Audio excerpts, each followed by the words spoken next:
2017 and just know that everything's going to work right. So what I'll do is I'll take my tablet home and plug it into my wife's charger. But she said she's got her charger here. But hers is not, she's got an iPad. I have an iPad, he has a I'm a different tablet. Microsoft guy, so I Yeah, got my no, tablet. I already tried the whole, could we work together on this? No. Apple and I don't get along. I don't much care for Apple either. I have a tablet, I have the iPad, I've used but I Apple, and don't. Apple, I will admit, is easier. It's user friendly. Mine it's was just whichever one I got a good preference. deal on, because I was a college student. Yeah. You get to a point in life where you just go with what you're used to. Computer went down, or laptop went down. Yeah.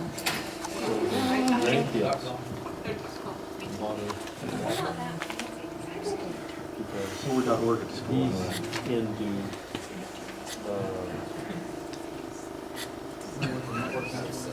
not Windows. I mean, he's not into IBM. He's into the other. Which one? There's multiple networks in this one. City office, city of Herington, yes. The guest one. Yeah. I have- And after how many times I'm trying to get it to happen, it finally happened. Yeah, city of Herington guest. So we're regular one, aren't we? Yeah, city of Herington guest, but I do not know the code. And I don't know if I can, We're regular one for the school, aren't we? yeah, it will not, show me the password. It's always been kind of disappointing too. Brenda? Huh? So I feel pretty wide. City of Herington, yes, what's the, He's trying to get connected to Wi-Fi. here again, new computer, nothing works. Because I haven't told it how to work yet. And you actually think it's gonna listen and work right the first time? Yeah. Okay, I was trying to remember. Oh, remember that it's a mess. Okay, well, when you do that, I have it down. I'd like to call this December 19th, 2017 meeting of the Herington City Commission to order. If you could please stand for the Pledge of Allegiance. I pledge allegiance to the flag of the United States of America and to the republic for which it stands, one nation, under God, indivisible, with liberty and justice for all.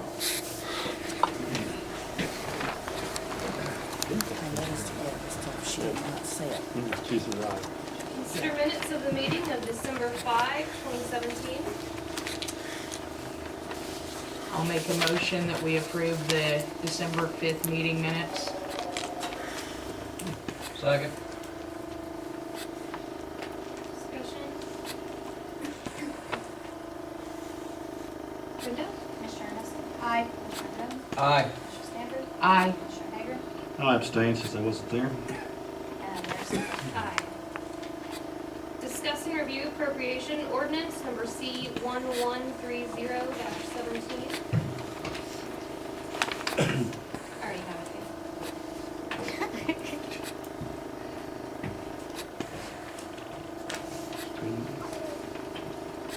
I don't have anything. Can you read my motion? The second one.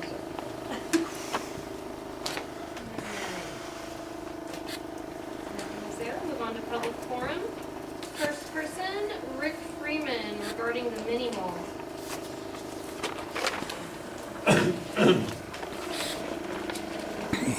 And Rick, before you get up to make your way, we are going to be having public comment for the distressed property hearing. So if you'd like to wait and get Okay. them in. That's fine. Mike Hurdle regarding the taco stop.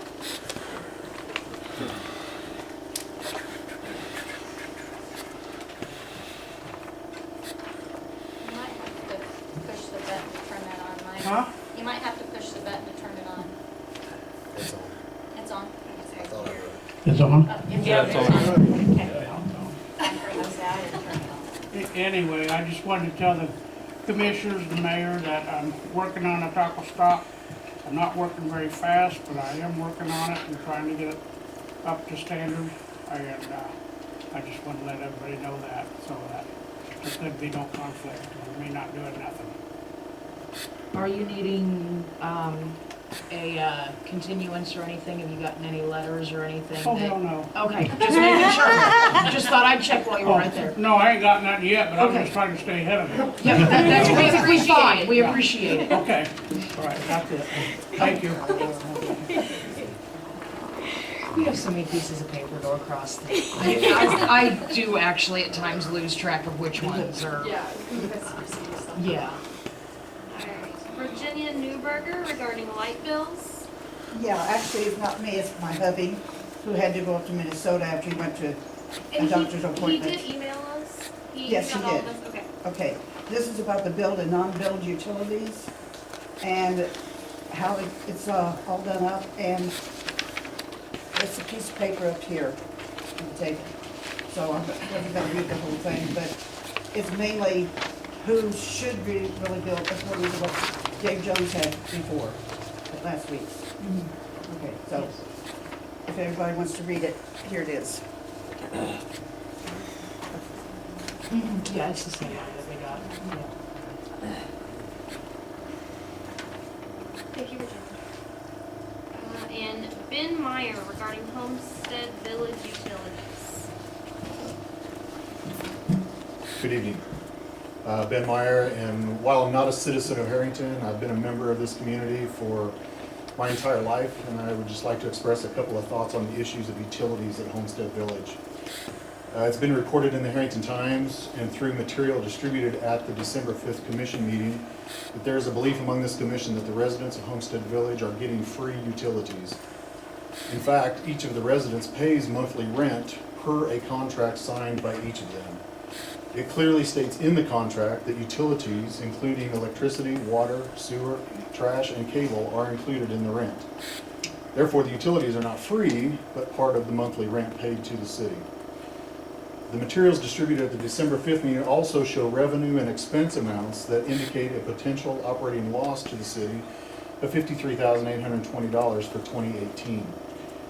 By gathering a little information and doing some 6th grade math, I have revenue and expense figures demonstrating a $2,000 profit is achievable.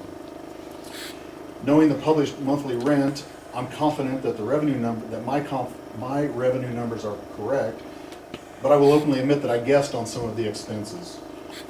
My calculations do show $20,000 more in expenses than the information that was distributed at the December 5th meeting, but I hope that accurate numbers will be made public prior to any action being taken. If accurate numbers are not available, I hope action is tabled until reliable numbers can be distributed and evaluated. Here's my numbers real quick. Basically, there's 20 units with an average monthly rent of $922, giving us a potential for total revenue of $221,280 per year. The expenses that I accounted for were the annual bond payment, insurance, salary and benefits for a maintenance person, maintenance costs, which I calculated at 5% of revenue, utilities, unoccupied allowance, which I only figured basically one apartment per month unoccupied for the entire year. And I came up with total expenses of $219,000. I can understand if the city wishes to track the utility expenses more closely, but clearly you can do that without billing each resident individually for their utilities. Surely the revenue and expenses can be isolated in the budget to allow an honest evaluation of the performance of this community investment. Financially, if the city will tolerate a break-even situation for 15 more months, when the bond is paid off, the Homestead Village complex will become a veritable cash cow for the city, potentially providing in excess of $100,000 per year of net income. In closing, when my wife and I were faced with the decision to relocate her parents after a medical emergency, one of the attractive features offered by Homestead Village was the all-inclusive payment each month. I also have an elderly uncle and a long-time retired co-worker who are also residents. Both are on fixed incomes that I know each month they need to budget the same amount for their housing expense. I am sure that these examples can be applied at some level to all the residents. I ask you to carefully consider any action that will increase the burden on some of our most vulnerable citizens. Citizens that have, in many cases, spent years in our community volunteering, paying taxes, and doing their part to make Herington the great community it is. Thank you for your time. Thank you.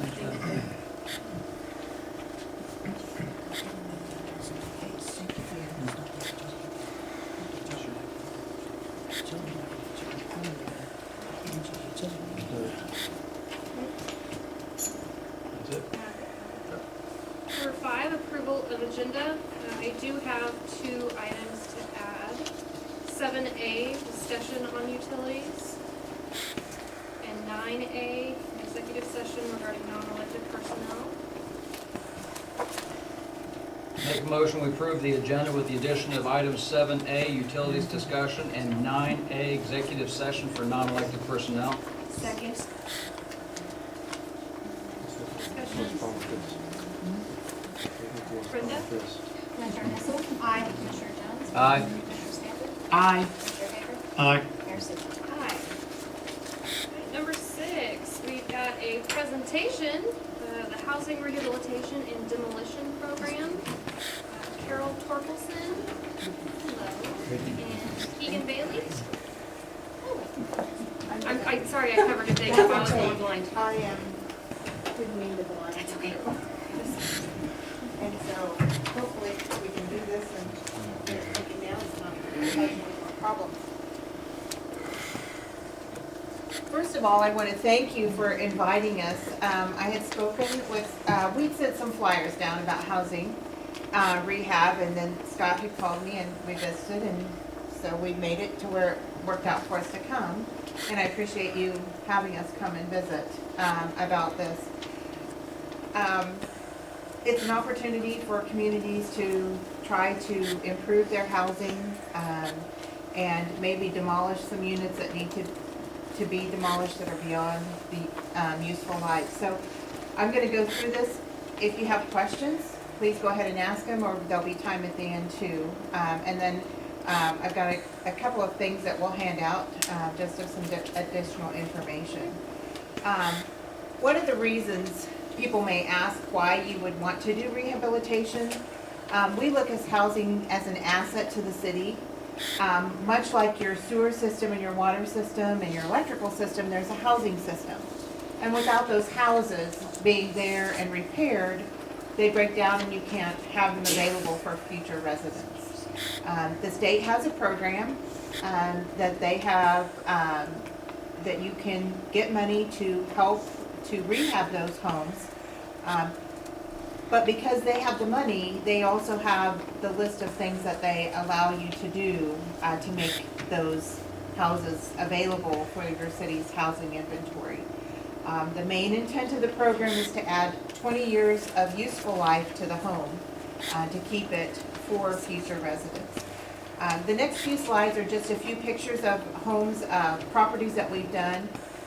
Housing rehab is a lot of work, but in the end it's worth the effort. Some projects you don't see a big change from beginning to final, others you do. This particular house was a project that I was involved in. Every house has a story behind it, the families or the house itself. This particular property was a single man raising his family in the house because his wife had died of cancer. And what you can't see from the beginning picture was that's as much as the house he got painted. He ran out of probably the time and energy. The back side and the side away from the street was unpainted. We were able to go in and help him with new siding and windows and upgrades on his home, and made it to where he was able to continue to maintain that home for his family. This one was a project we did in Abilene here a few years ago, probably longer ago than what I remember. Just freshened up that little house. This one has a story as well. It's a rental unit. The program does allow for rentals. You can't really see it, but right there is a window air conditioner that's been built into the sidewall. So that was removed and central heat and air was put in this house. The landlord wanted to put new windows in it, and it wasn't part of what our project could pay for.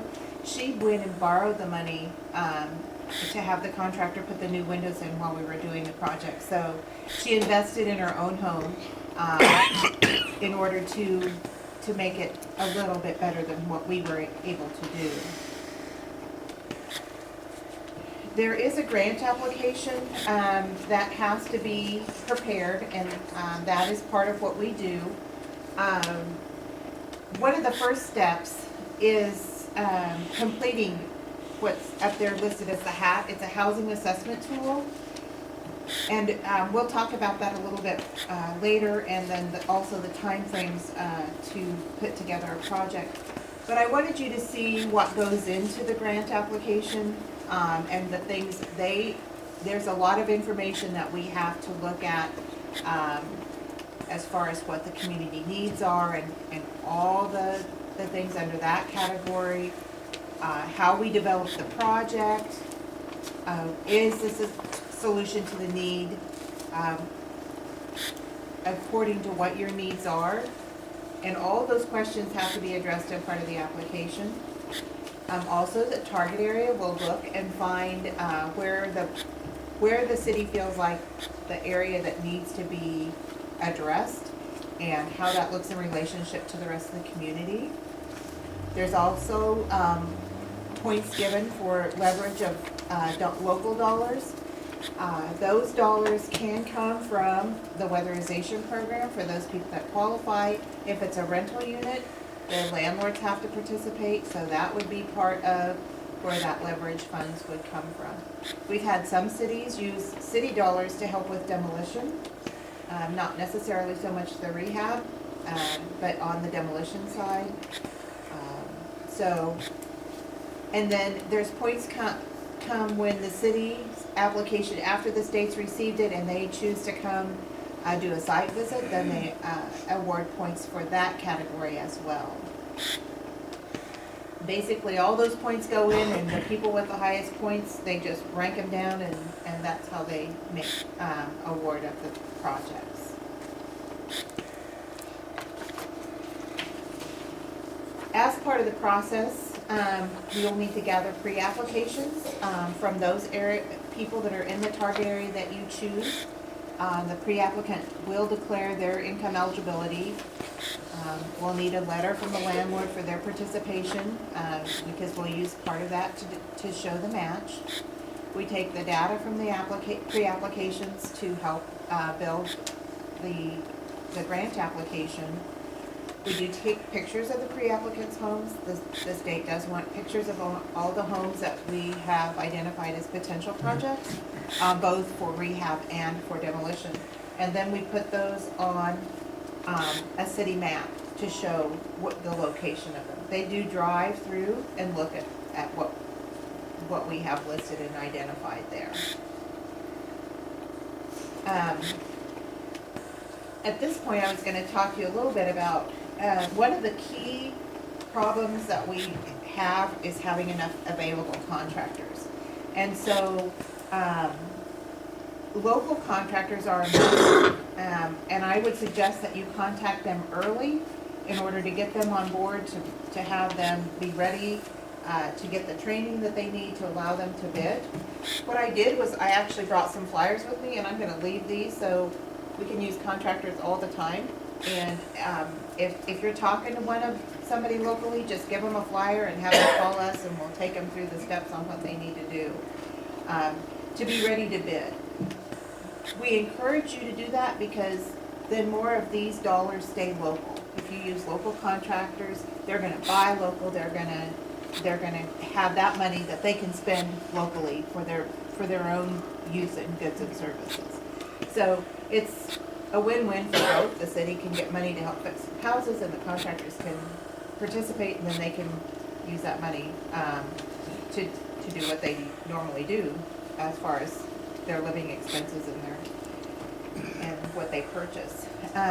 Another thing that we need to be sure is that the state will look to make sure that you're enforcing the ordinances that you have in place. If you're not enforcing them, they're not going to help you. And so it's important that you are enforcing them. And when I visited with Scott, and I could see by your agenda that you're moving forward with some things. So that's good, and we will note those in the application, you know, the different citations you've made and how those have progressed along. Some cities just can't do it.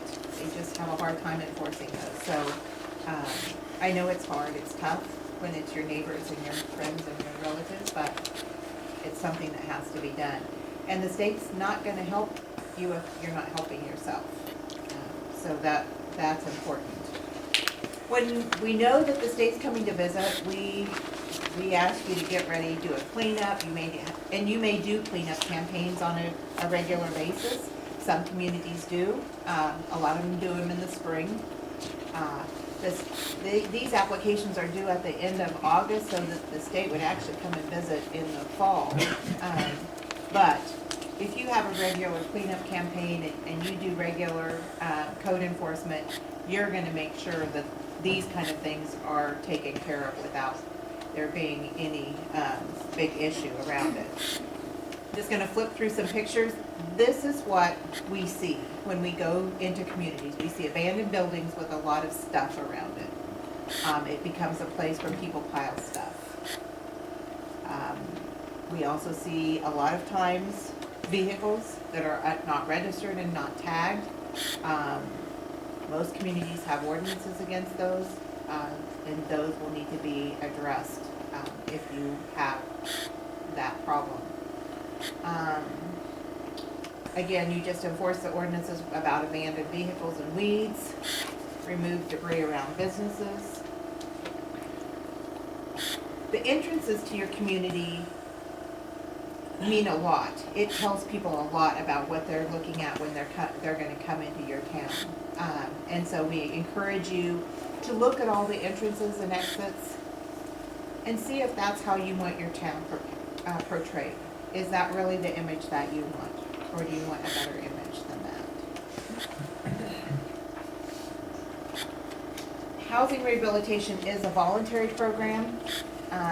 You can't force anybody to sign up for it. They're going to have to be involved in it. But once the full application is submitted, the household will have agreed to follow the rules. And there are rules. It's the state's, it's federal money that's been given to the state for them to distribute, and they're going to tell us how they want it spent. And our job as the administrators is to help the city make sure that we follow those rules. This is the income limit based on the family size, and this is 2,000, the current income limit. So these change annually. Normally they go up a little bit, but you can see if it's a family of 4, maximum income based on their adjusted gross is going to be $50,700. And of course, that's all based on family size, and we always use the current tax return with the adjusted gross to pull those incomes off. Some people that don't file taxes, if they're on Social Security, then we would calculate based on what their Social Security is. But we've even found that most people have filed taxes even if they're on Social Security, because they may have interest or some other pension retirement that would have to be recorded. A little bit about just the dwelling itself. It needs to be within the city limits because the grant is going to be given to the city of Herington. The ownership must be registered with the County Register of Deeds. If it's a rental, the person that's either, and we can do vacants to be occupied, but it has to be a low income person. So whoever occupies it is going to have to be LMI, is how we do it. The owner of the property, that would be the landlord, pays 15% if they can meet the income guidelines. If they don't meet the income guidelines, they pay 25% of the rehabilitation cost. And we would need like I spoke earlier, a letter of participation based on the fact that they want to participate with the pre-application. The dwelling must need at least $1,000 worth of work, which is not hard. But the maximum that is allowed to be spent per home is $25,000 with the grant dollars. Now, weatherization can pay more than that, and if there's another source of funds, it could end up being more than that, but the grant itself can only pay $25,000 or less. Every house has their own needs, so some houses don't need that much, others need that much and more.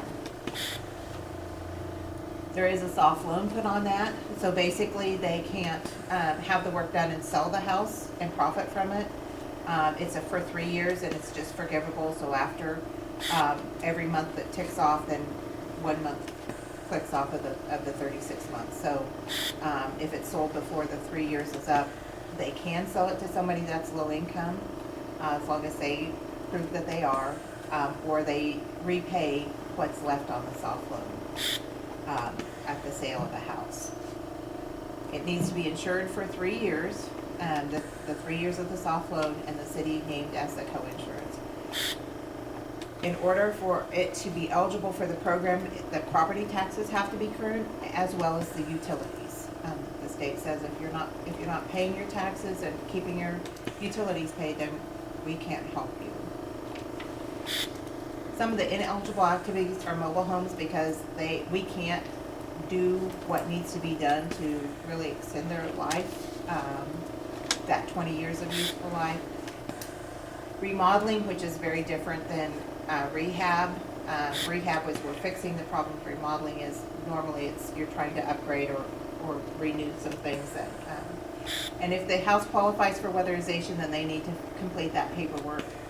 Don't do self-help grants. We don't give you the product for you to do because the state has standards that they want to meet. And then any work that doesn't qualify for their housing quality standards isn't eligible for the project. And another portion of the grant will be demolition. It would be properties such as this that you would be interested in removing because they've lost their useful life. We didn't have enough money to make it to where it would be able to be done.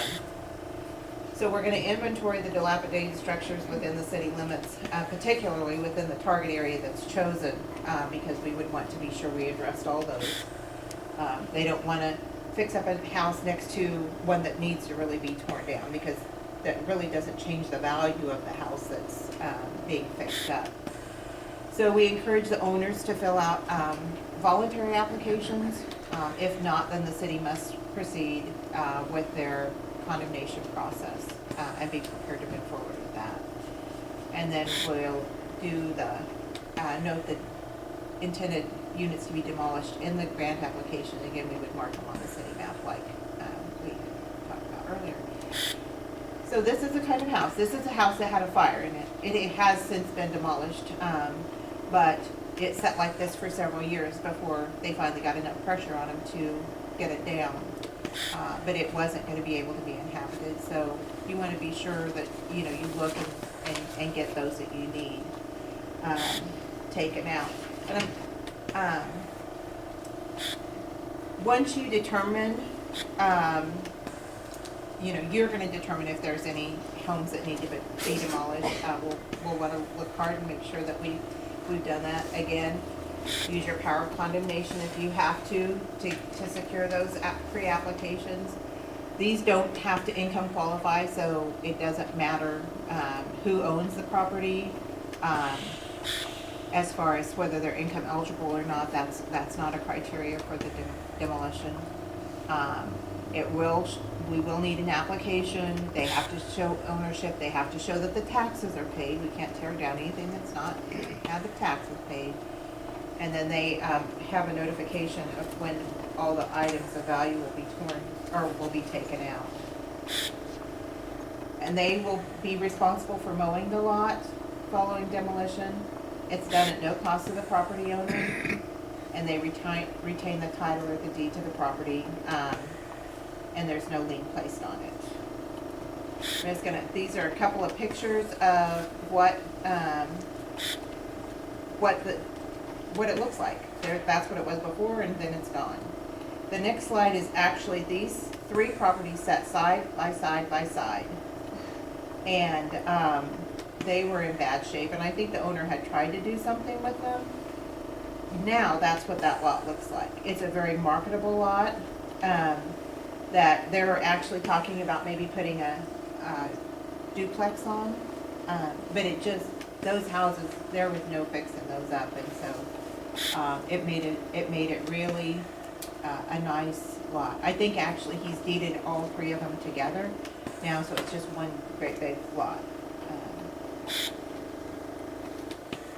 So that's kind of where we're at. What Keegan has is the time frames on what we would be looking at if you choose to go forward with housing,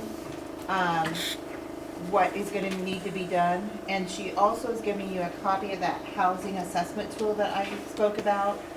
The housing assessment tool is something that you do locally. That's something that you have to do in order to show that you have looked at your housing in your community and you know what you need. And so that's going to take a little bit of work to put that together. You have to be able to, they suggest you appoint a committee and complete it by holding public meetings, talking with area stakeholders, and compiling the data.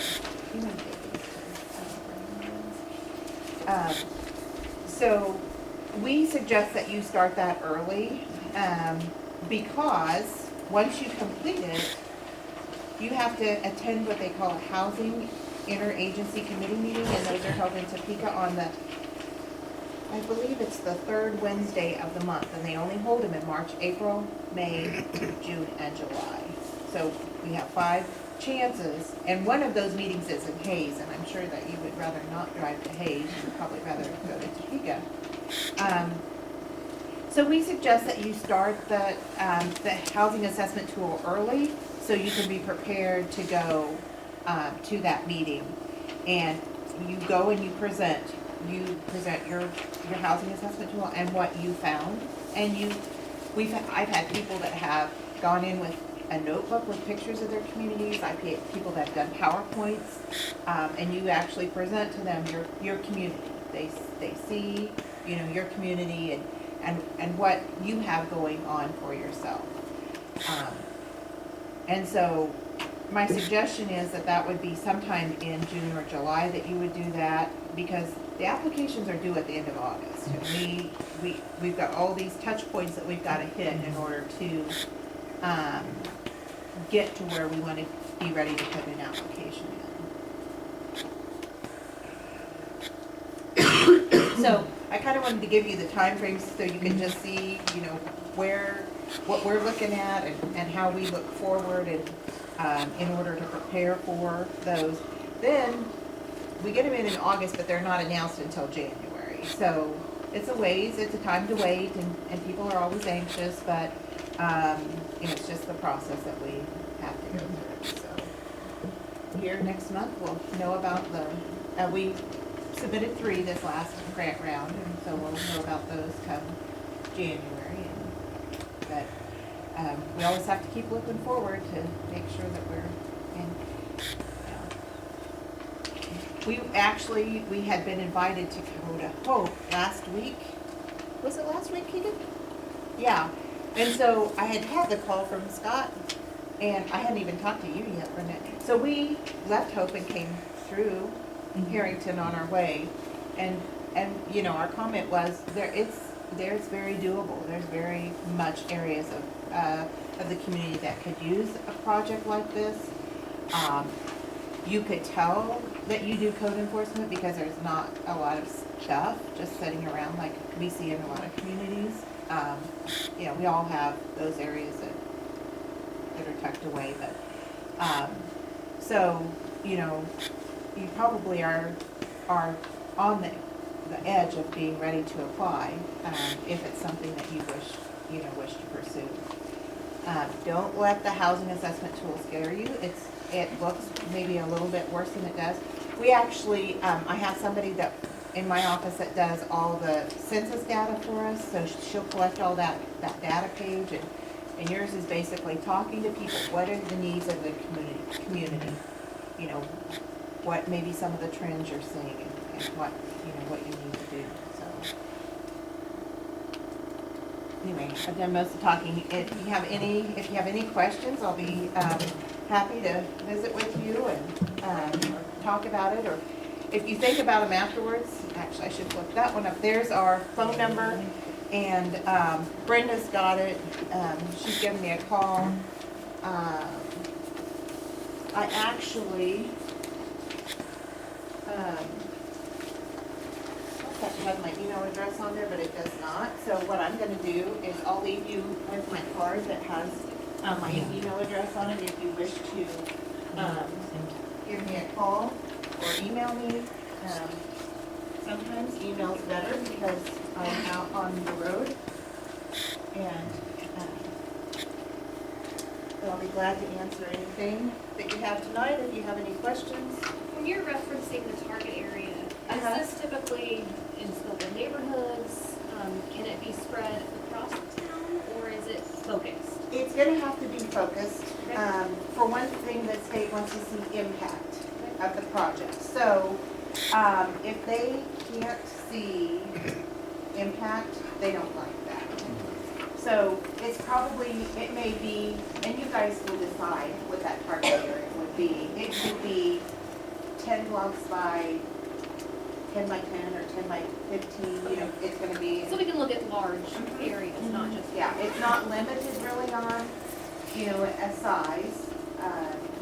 They just wanna be sure that if, you know, that we're able to do what we can in that area, that we take care of the needs of it. And then that gives you the opportunity to be successful in that and go back in and try for another area. That's the question. How many, usually, I know, looking through the pictures, you know, you drive through Concordia and that one house is from Herington, that's going out to the fairgrounds there, at Concordia. How many houses do you usually apply for an area at a time? I mean, I can tell you,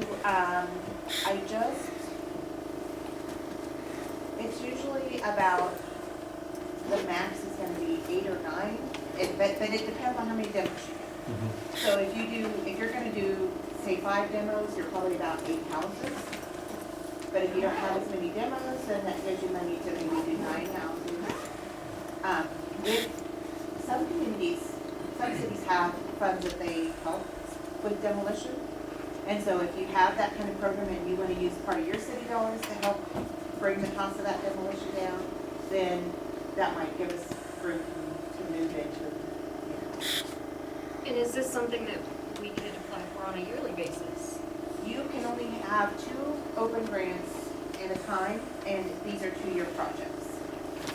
So my guess is, my gut reaction would be, you do 2 years, you get this project done, and when you complete it successfully, you go back in and try again. But the local contractors are gonna be a big key to be able to make sure we can move the project.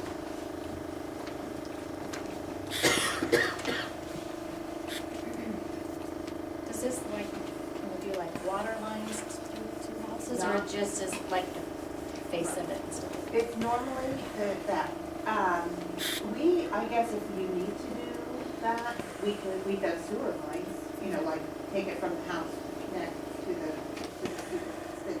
We've had to do that. If there's a problem with the water line, I would guess that probably could be addressed. One thing that I didn't address in there is if it's a house you want to demolish, it can't be lived in for 90 days prior to the demolition. So if you got some houses that people are living in that shouldn't be, or they might just be camping there, it's got to be vacant for 90 days prior to demolition.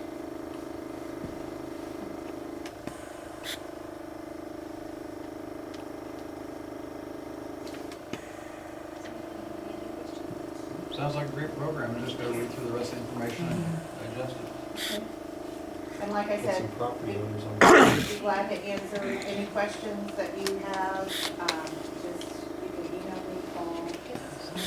Thank you. All right. Are you guys headed back to Beloit tonight? We are, It yes. was a long drive. Actually, right at 2 hours, so it's not too bad. I mean, Yeah, it could be worse. but we appreciate the fact that you met at 6, not 7:30 like some of the communities we have. Thank you so much for coming. Yeah. Thank you. Thank you.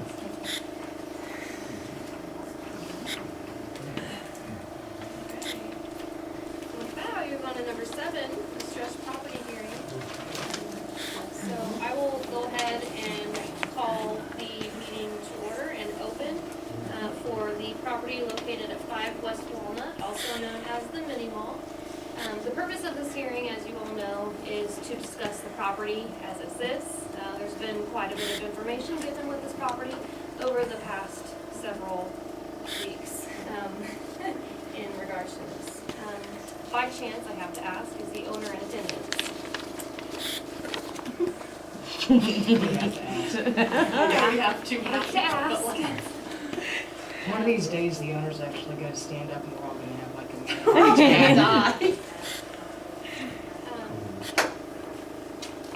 We only had one owner in 4 years. Yeah.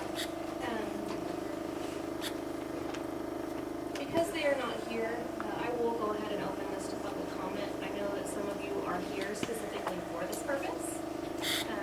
So, does anybody have any comments? Rick, I know that you had some, if you would like to go ahead now. Okay. I'm just gonna sit here if it's all right. Can you all hear me okay? I just I put together a little bit of information that I just took off the top of my mind.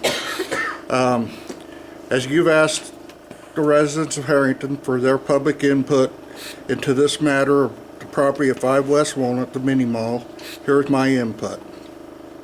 First off, the matter has been in the spotlight for 4 years or more.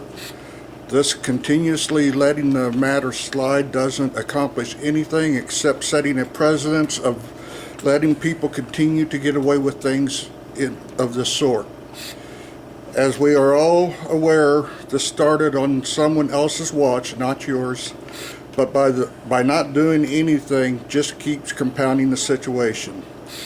It is a fact the building has to be razed, so let's get the process started. Yes, it is going to cost a lot of money, and I mean a lot, but what price do you put on public health? As you all know, I used to volunteer for FRE next door to the mini mall, but I had to resign last January after I contracted mold in my lungs from the close proximity to the mini mall and the amount of time I spent there. In the past year, my medical expenses related to this incident is in excess of $100,000. We are already on our second round of the abatement process and nothing has been decided yet. We are just throwing good money after bad by repeating the same process over again. Get the building removed and prevent other people from the extreme I'm sorry, I lost my place here. Get the building removed and prevent other people from the extreme medical problems that I have had to endure. Or we going to wait until it actually causes someone's death. Then the second step is to start the prosecution process against the Kimballs. The fact that Jerry Kimball just recently had her name removed from the title of the property appears as they are trying to hide assets to avoid any liability, which as far as I know is a felony. I feel they should be prosecuted to the maximum extent and let the people judge them as our laws are designed to do. If you do not prosecute them, you are just continuing to set the precedence that it's okay for other people to ignore their property.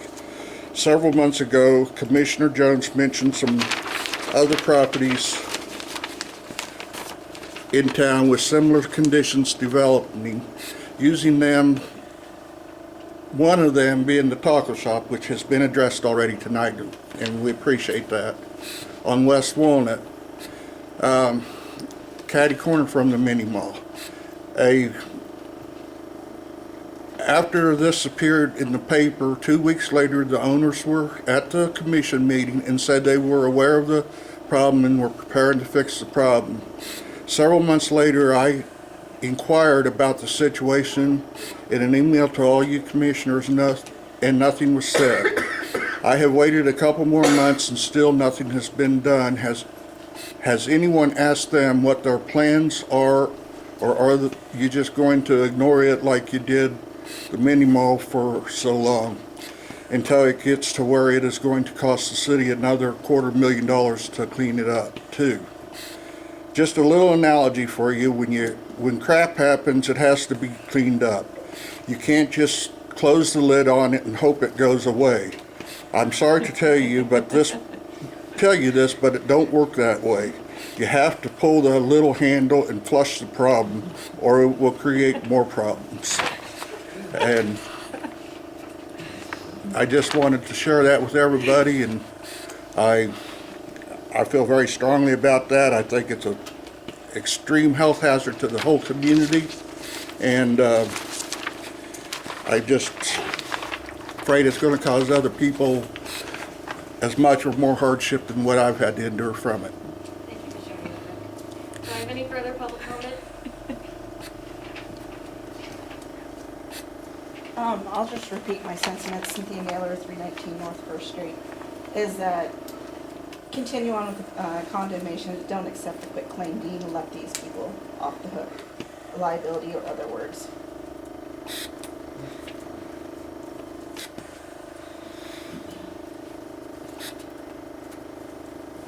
Anyone else?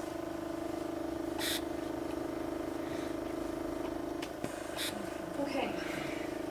Obviously, because of the complexity of this issue, the lack of city attorney tonight, which is unfortunate, he is sick, so maybe it's better. I do believe that the best option for us right now would be to continue this hearing, because I know that everyone wants us just to say, let's move forward with litigation. I completely understand that. Unfortunately, because of all of the different variables that we have going, we really need to rely on our counsel to make sure that we do make the best decision for us. I know that he was researching and seeing if it would be possible to have the owners of this property on board as we move forward with this process. But again, with them not being here, the owners not being here, I do believe that we should continue this. I would like to suggest that maybe Brad contact the attorney that's handling the actual litigation on this and see if he can attend.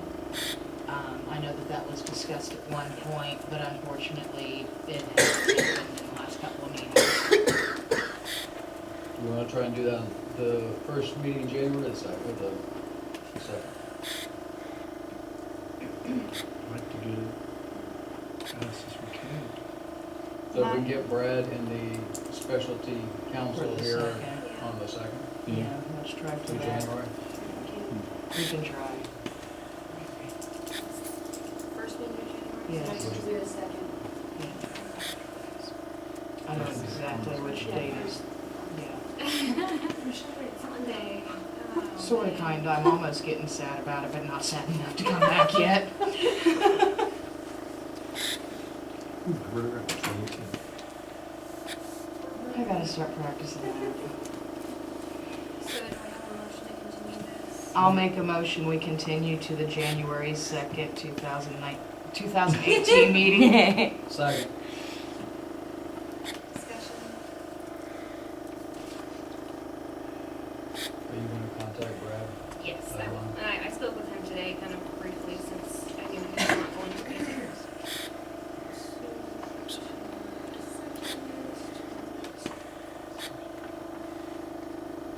I guess we need to vote on that now.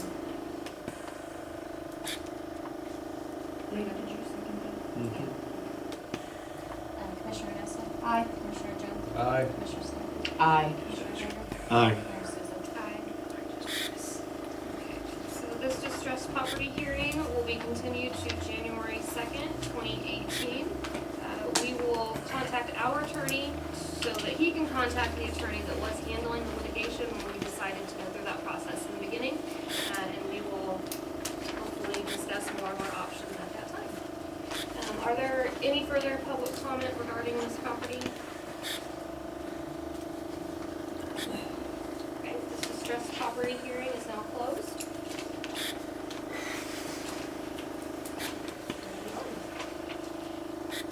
Alright, 7A, discussion on utilities. This was formally on our, to talk about, because after our last meeting, we did receive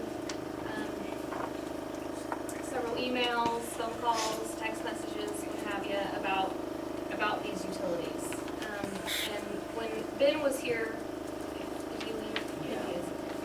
When Ben was here, he did mention that, you know, the individuals that reside at Homestead Village, my goodness, pay utilities. We're well aware of this. We are absolutely well aware that it is written into the contract, the utilities are included in that amount. I think what